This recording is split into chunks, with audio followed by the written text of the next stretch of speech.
Isang magandang araw mga kaibigan.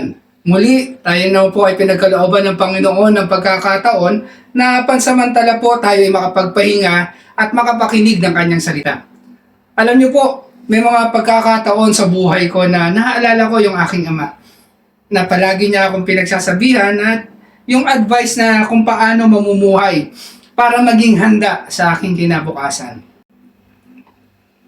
Kayo po, kamusta naman po sa inyo? Na kayo ba ay natutuwa na kapag may mga taong lumalapit sa iyo para humingi ng advice? At ano yung mga binanggit o nasambit mo sa kanya?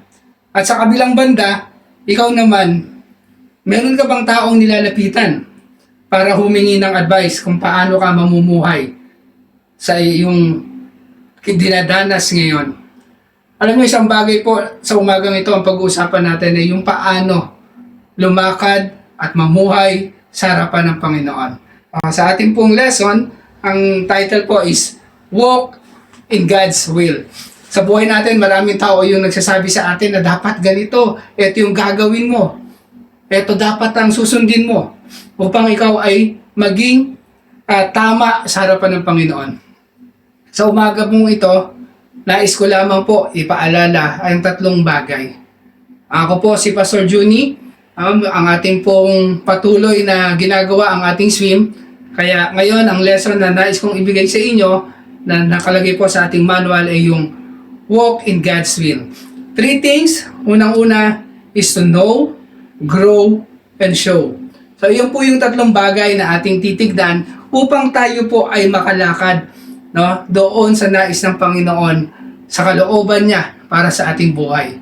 Unang-una po ang sabi sa Deuteronomy 8:6, therefore, keep the commandments of the Lord, your God, by walking in His ways and fearing Him.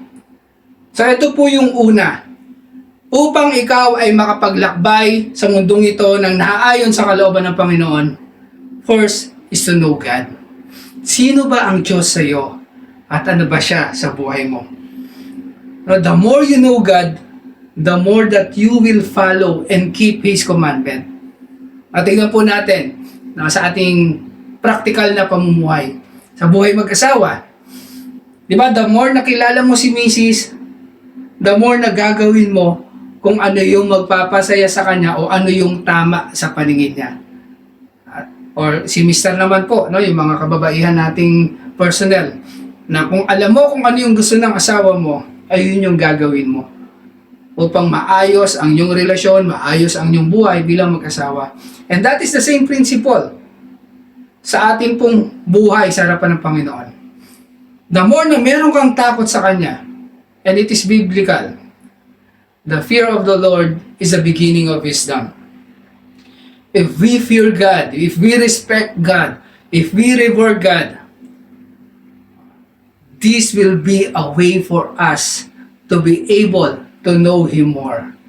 At sabi nga ng psalmist, no, thy word that I keep in my heart that I may not sin against thee. Kaya sa araw-araw po na patuloy tayo na naglalagay ng salita ng Panginoon sa ating puso at isipan, sa araw-araw po na tayo ay namumuhay ng pagkilala sa Panginoon, tayo po ay mas napapalapit sa kalooban niya. Mas nakikita natin, ano ba yung gusto ng Panginoon na gagawin ko?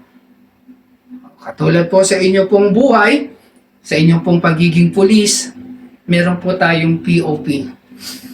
And the more that you know that POP, the more that you will stand firm on that POP. And even in your core values, kung ito ay nasa puso at isipan mo, ito yung ipamumuhay mo palagi. Doon ka nakasentro. So that is the same thing, no, in knowing God's will. Para malaman mo yung direksyon ng Panginoon, kikilalanin natin siya. Siya yung ating pagtutuunan. Because the more that we know Him, alam mo, ito yung hakbang patungo sa nais niya. Kaya kaibigan, isa pong paalala yan, upang ikaw ay makapaglakbay sa mundong ibabaw sa loob ng kalooban ng Panginoon, know Him. Kilalanin po natin siya. 1, 2. So the next thing po is to grow. Grow with God. Para malaman mo yung kalooban niya, kailangan lumalago ka sa Kanya, kailangan nagpe-persevere ka sa Kanya. Now, walking in God's may not be easy for us. Bakit po? Dahil ang daming information, ang daming bagay na kung ano-ano po pumupunta sa ating puso't isipan. But I would like you to remember this one. Ang sabi po sa Hebrews 10:36, patience, endurance is what you need now, so that you will continue to God's will. Then you will receive all that He has promised. We have to endure things. We have to grow. Minsan po ito yung problema natin. No, we want to make everything instant. Kaya nga may instant noodles, di ba? Instant coffee. Gusto natin mabilisan. But you know, one thing in knowing God's will, as you grow, you must be, andun yung patience. Dapat nandun ka, nag-e-endure ka. You enjoy the process. You endure the process, the grinding and the grilling. No? Ito po yung kasama sa proseso for us to be able to be firm on our stand. Lalong-lalo na po kayo na ating mga kapulisan. For you to be able to stand firm on your ground, you must grow with it. And whatever things will come, ano man niya, masakit, maganda, pangit sa paningin natin o mabuti. Sabi nga po ng Romans 8:28, for all things work together for good to those who love the Lord and called according to His purpose. So kaibigan, mga minamahal naming kapulisan, para malaman mo ang kalooban ng Panginoon sa iyong buhay, first, know Him. Second, is grow with Him. Patuloy po tayong lumago.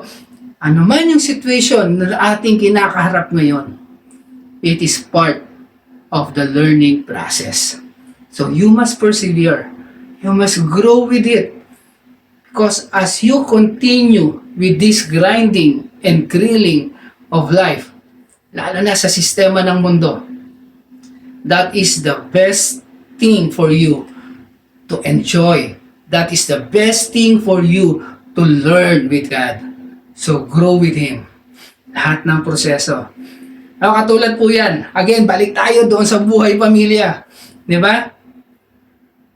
Minsan, dumating sa buhay natin na lagi tayong may away sa loob ng tahanan, mag-asawa. Or even sa mga anak natin, may tampuhan tayo.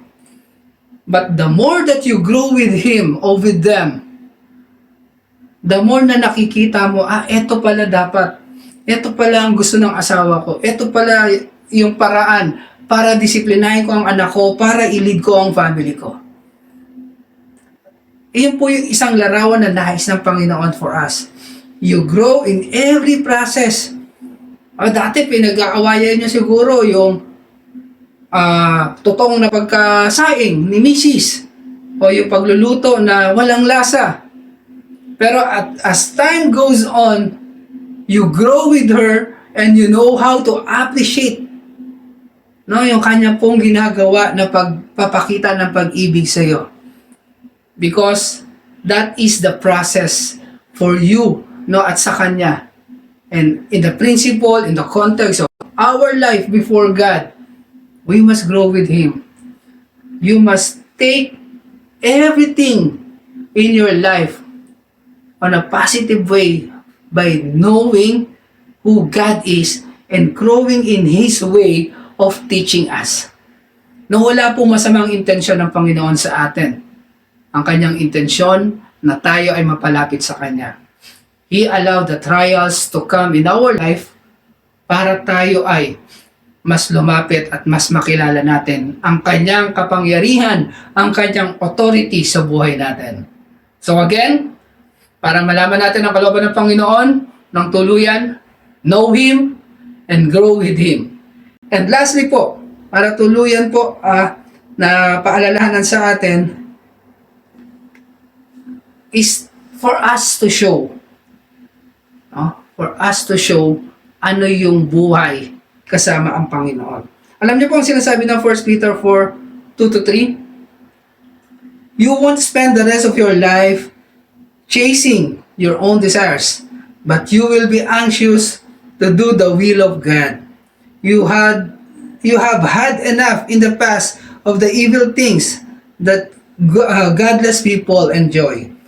Their immorality, lust, their feasting and drunkenness and wild parties, and their terrible worship of idols.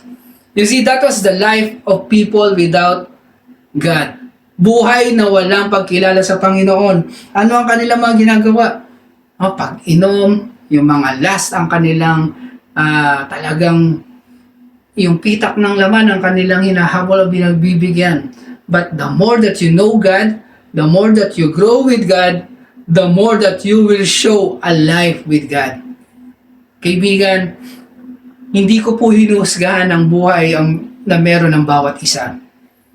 Dahil lahat po tayo, sa nakaraang buhay natin, kahit po kami, dumaan tayo sa buhay na masasabi nating mahirap, magulo, at puno ng hindi maganda sa paningin ng Panginoon. And God has given us chances over chances and other chances sa buhay natin.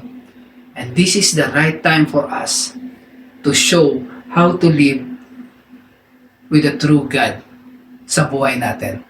Kaya sa oras pong ito po yung nais kong ipaalala sa inyo.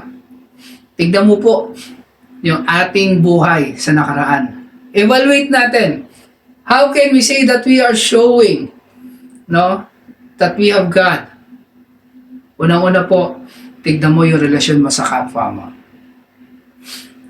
If you are learning to love them, if you are learning to show love, ito po yung way na unang-una makikita natin na tayo ay merong pagpapakita na meron tayong Diyos, because God is love. Mahal natin ang Panginoon, kaya patuloy ang pagpapakita natin ng pagmamahal. Yung compassionate heart, yung ating pagiging matulungin sa kapwa, hindi mag-take advantage sa mga situation. Kaya sa bawat isa, paano natin malalaman ang kalooban ng Panginoon mula sa puntong ito, papunta doon sa ating nais na buhay? Come closer to God. Know Him more in your life. And grow with Him with that process. And at the end of the day, you show the life with God. Ano ang gusto ng Panginoon sa buhay mo, kaibigan? Malalaman mo yan. Unang-una, know Him. Kilalanin mo siya. And grow with Him. Because along the way, pakikita niya sa iyo kung ano at para saan ang buhay mo. And lastly, keep showing, shining to people a life with God, a life blessed by God. Muli, ito po si Pastor Juni mula po sa Region 4A. Mga kaibigan at kapatid na kapulisan, pagpalain ka.